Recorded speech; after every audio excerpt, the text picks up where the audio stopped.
Vamos então dar início ao pequeno trabalho desta hora. E como já vimos, hoje vamos fazer um pequeno estudo do capítulo 26 do Evangelho segundo o Espiritismo.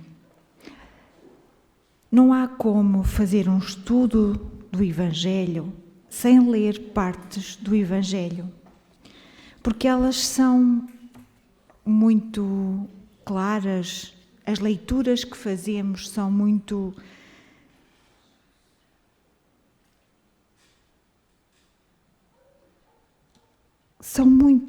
importantes para nós percebermos bem o que nos querem transmitir. E dai gratuitamente o que gratuitamente recebestes, o dom de curar.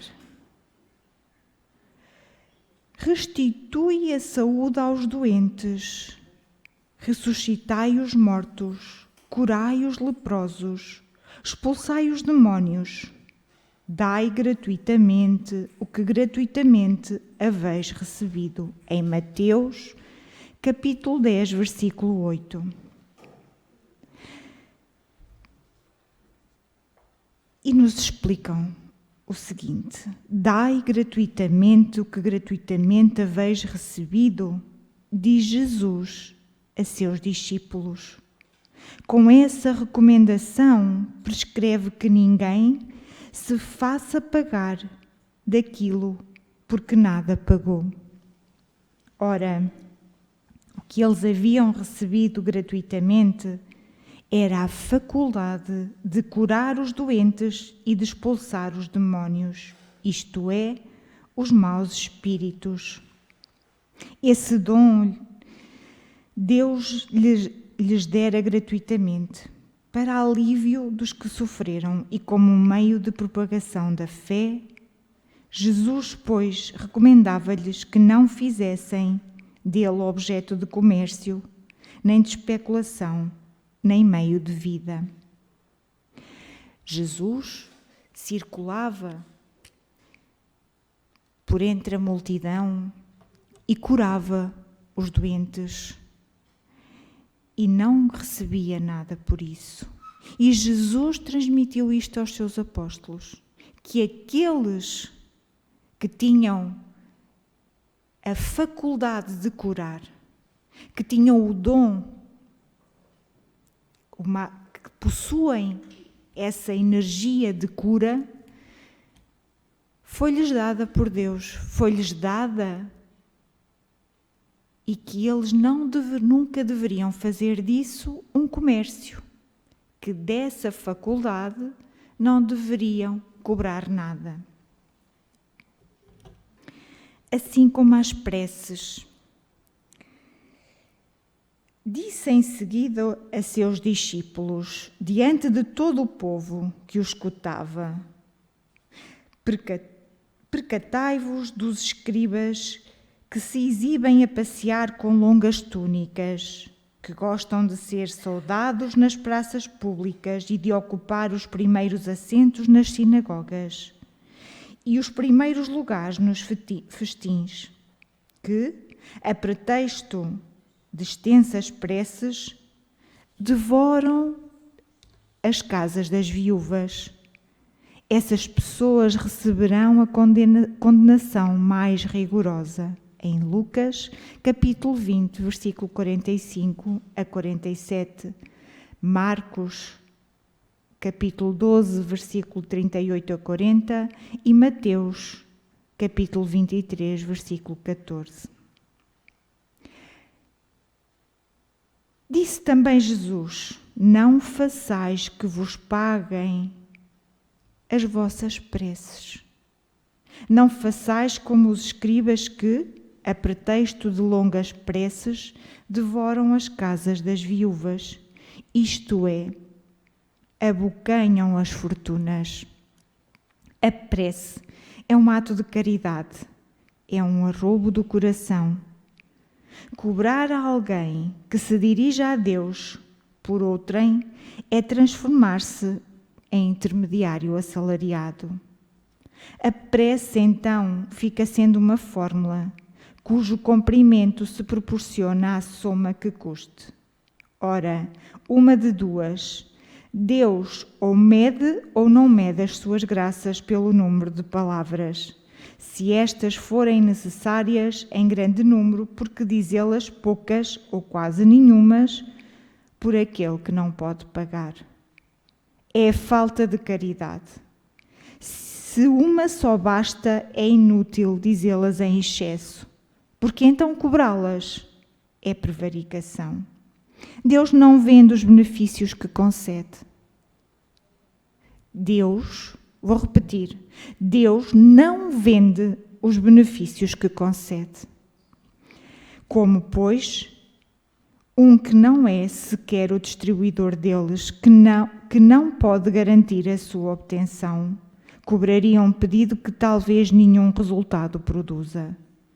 Não é possível que Deus subordine um ato de clemência, de bondade ou de justiça que da sua misericórdia se solicite a uma soma em dinheiro.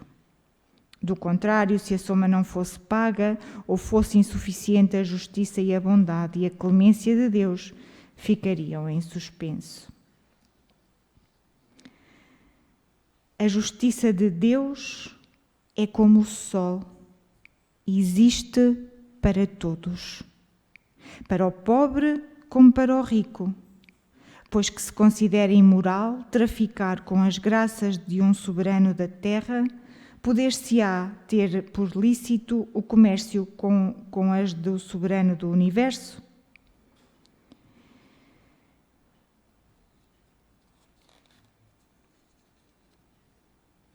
Então, aqui no centro, nós reunimos-nos em prece, em oração, por aqueles que mais precisam, pelo nosso planeta Terra, por aqueles que vêm aqui nesta casa em pedido de ajuda. E nós, qualquer um de nós que faça essa prece, faz de coração. Não faz cobrando nada a ninguém. Muitas das vezes, nós ofertamos aos nossos familiares, aos nossos amigos, preces. Ofertamos sem eles saberem. Quando nós nos recolhemos no nosso lar, fazendo o Evangelho, e oramos por aqueles que mais precisam, por aqueles irmãos que nós sabemos que estão em dificuldade, por aqueles que no mundo mais sofrem, fazemos gratuitamente. Porque o poder da oração está na vibração que nós colocamos nele. E quando colocamos na nossa oração um sentido verdadeiro de ajuda ao próximo, essa oração chega aonde ela é necessária, aos anjos, aos espíritos de luz, para ajudar aqueles que mais necessitam. Como é que nós podemos orar por alguém cobrando o que quer que seja? Então, Jesus já nos dizia isso, que nós nunca devemos cobrar pelas preces que muitas das pessoas, e ainda hoje, fazem e aproveitam-se da fragilidade de alguns de nós para orar, para fazer orações, para fazer outras coisas que nem sei, cobrando. Jesus não quer isso. E vamos falar sobre a mediunidade. A mediunidade gratuita. Os médiuns atuais, pois que também os apóstolos tinham mediunidade, igualmente receberam de Deus um dom gratuito, o de serem intérpretes dos espíritos, para a instrução dos homens, para lhes mostrar o caminho do bem e conduzi-los à fé, não para lhes vender palavras que não lhes pertencem.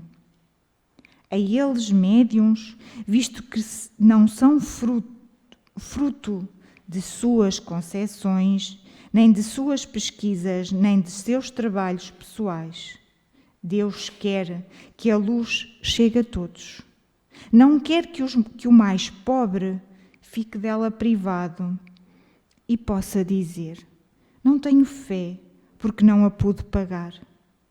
Não tive o consolo de receber os encorajamentos e os testemunhos de afeição dos que pranteio, porque sou pobre. Tal a razão porque a mediunidade não constitui privilégio e se encontra por toda a parte. Fazê-la paga seria, pois, desviá-la do seu providencial objetivo.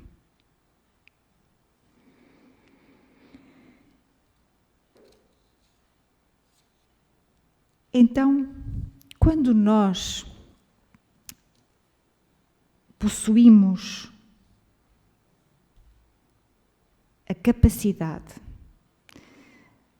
de comunicar, de fazer a comunicação, a ligação entre os dois mundos, o mundo espiritual e o mundo material, que é designado por mediunidade, e quando nós possuímos essa capacidade, ela foi-nos dada. Não como um privilégio, não porque as pessoas que têm essa capacidade são privilegiadas em relação aos outros, mas sim porque, tendo essa capacidade, devem ajudar aqueles que mais necessitam e devem ajudar aqueles que a eles recorrem. Agora, se esta mediunidade for feita como um negócio, os espíritos que se abeiram e que circundam este médium são espíritos do mesmo género. Então, são espíritos zombeteiros, são espíritos que enganam e enganam o próprio médium. Mas quando essa mediunidade é feita de uma forma gratuita, de uma forma correta, os espíritos que se aproximam são os espíritos de bem. A equipa espiritual que trabalha com o médium, que dá gratuitamente esta comunicação dos espíritos, são espíritos que ajudam, espíritos que trabalham no plano do bem. Então, é muito importante nós percebermos o que é a mediunidade e como é que ela é trabalhada. Porque em locais onde ela é feita como um negócio, aquilo, se nós tivermos merecimento e for indicado para nós até podemos ser ajudados uma vez ou outra, mas é por nosso merecimento e não pelo acompanhamento do médium. É por aqueles espíritos que vão connosco e não por aqueles que trabalham ali com aquele médium. Portanto, esses nossos irmãos que se cobram da mediunidade são irmãos que estão a ganhar, que estão a ter para eles a ganhar um grande débito no plano, depois mais tarde, quando lá chegarem. Porque quando vieram com a consciência que aquele dom era para ofertar, assim como lhes foi ofertado. Ainda nos dizem no Evangelho: quem conhece as condições em que os bons espíritos se comunicam, a repulsão que sentem por tudo o que é de interesse egoístico e sabe quão pouca coisa se faz mister para que eles se afastem. Jamais poderá admitir que os espíritos superiores estejam à disposição do primeiro que apareça e os convoque a tanto possessão. O simples bom senso repele semelhante ideia. Não seria também uma profanação evocarmos por dinheiro os seres que respeitamos ou que nos são caros? É fora de dúvida que se podem assim obter manifestações, mas quem lhes poderia garantir a sinceridade? Os espíritos levianos, mentirosos, brincalhões e toda a caterva dos espíritos inferiores. Nada escrupulosos, sempre acorrem prontos a responder ao que se lhes pergunte, sem se preocuparem com a verdade. Quem, pois, deseja comunicações sérias, deve, antes de tudo, pedi-las seriamente e, em seguida, inteirar-se da natureza das simpatias do médium com os seres do mundo espiritual. Ora, a primeira condição para se granjear a benevolência dos bons espíritos é a humildade, o devotamento, a abnegação, o mais absoluto desinteresse moral e material. Dizem-nos eles aqui que nós devemos também pensar naquilo que perguntamos aos médiuns. Se é de interesse ou se é fútil, as perguntas que nós fazemos, se forem fúteis, os bons espíritos não nos vão responder. E fala-nos na conduta do médium. Fala-nos do médium que tem o acompanhamento dos bons espíritos, é aquele que tem bons comportamentos, é aquele que é humilde e que tem o mais absoluto desinteresse moral e material. Portanto, é muito importante nós percebermos onde estamos, com quem estamos e porquê que aqui estamos. Qual é a nossa finalidade? Pedimos ajuda. Os espíritos de luz estão para nos ajudar, estão para nos orientar. Os nossos anjos da guarda aqui nos trouxeram. Mas temos que refletir sobre aquilo que perguntamos, sobre o que é importante também para nós.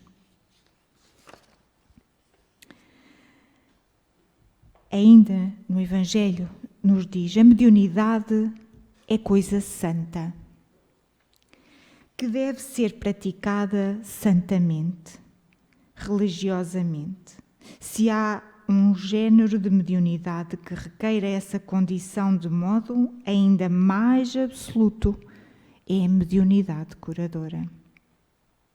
O médico dá o fruto de seus estudos, feitos, muita vez, à custa de sacrifícios penosos. O magnetizador dá o seu próprio fluido, por vezes até a sua saúde. Podem pôr-lhes preço. O médium curador transmite o fluido salutar dos bons espíritos. Não tem o direito de vendê-lo. Jesus e os apóstolos, ainda que pobres, nada cobravam pelas curas que operavam. Procure, pois, aquele que carece do que viver, recursos em qualquer parte, menos na mediunidade. Nós temos que trabalhar. Nós estamos a viver uma vida material e nós precisamos do pão nosso de cada dia. Nós precisamos do conforto de um lar. E isso é uma vida material. Mas que a gente nunca ganha através da mediunidade que possuímos.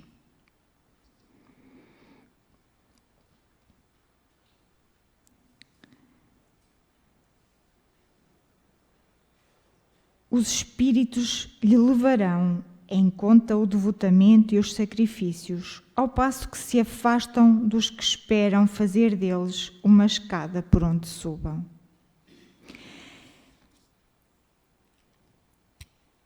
Nesta casa temos uma médium que dirige os nossos trabalhos, uma médium que se dedica gratuitamente a este trabalho, a esta causa. Nós, trabalhadores que aqui vimos, todos nós temos os nossos empregos, temos o nosso ganha-pão e todo o trabalho que aqui desenvolvemos, fazemos-lo com amor, com carinho, de voluntariados. É importante perceber que aquilo que a nossa irmã Isabel pediu e que muitas das vezes que se pede é porque nós estamos num sítio, num local, numa casa que nos abriga. E esta casa tem custos. Tem custos de energia, tem custos de água, tem custos de manutenção. E tudo aquilo que aqui se possa pedir é só para quem quer doar e para quem pode. Porque a ajuda não depende dessa oferta. A ajuda aqui é dada gratuitamente. Contudo, nós também a pedimos, e somos uns pedinchões, para as famílias que apoiamos. Porque é através da bondade daqueles que ajudam os que mais precisam que nós conseguimos ajudar as famílias. Porque sem a ajuda de quem frequenta esta casa, nós não conseguíamos ajudar as famílias da forma que ajudamos. E eles precisam do pão, eles precisam do alimento, a sopa aos sem-abrigo. Todos nós que fazemos a sopa para os sem-abrigo, fazemos-lo de coração, voluntários, damos o melhor que temos, damos o que podemos. Não esperamos nada em troca. Porque eles precisam hoje. E eu penso, amanhã poderei ser eu. Eu não sei o meu dia de amanhã. Eu não sei o dia da minha família amanhã. E eu hoje tenho mãos, tenho saúde, tenho trabalho e posso ajudar.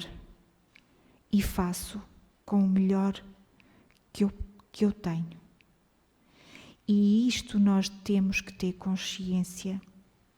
Que quando fazemo-lo por aqueles que mais necessitam e não por nós. Não para exibir que fazemos, não.